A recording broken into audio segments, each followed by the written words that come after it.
Okay, so here we're going to get into examples. We need to simplify the square root of 8. Okay, so the question we have to ask ourselves, which is from our notes right here, does the radical have any factors that are perfect squares? So there are any perfect squares that go into 8. Now, what I know a lot of students do with this is they'll do something very similar to when we did our factoring. They will hit their y equals, they'll take that number underneath the square root, they'll divide it by x. Okay, second table, bring in our table of values, and this is what we did earlier when we made our list of factors. So if you want to see your list of factors, we have 1 times 8, 2 times 4, there's our complete list. So I can say 1 times 8 and 2 times 4.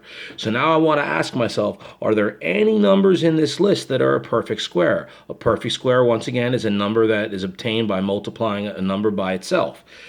So 4 is a perfect square because 4 is 2 times 2. So now I'm going to rewrite this. Now when I rewrite this, I always start with the perfect square first. I'm going to write that as the square root of 4 times the square root of 2. Now, this step right here has to be shown on every single problem. I'm not going to accept any problem where this step isn't shown. Okay, I'm saying it right now. I'm going to say it on every example I go over. You must show this step to get any credit. Now I want to ask myself, are either of these a perfect square? Well, sure, I said 4 was a perfect square. I wrote it up front. I'm going to take the square root of the 4. As I take the square root of 4, I'm going to put a line right through it. So the square root of 4 is 2. I'm going to just bring that second piece down and keep it just the way it is.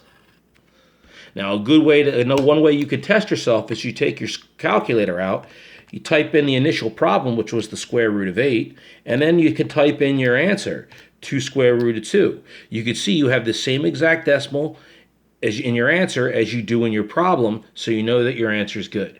The only thing you'd have to worry about is making sure that the number you leave under the square root does not have any perfect square factors. 2 does not have any perfect square factors other than 1.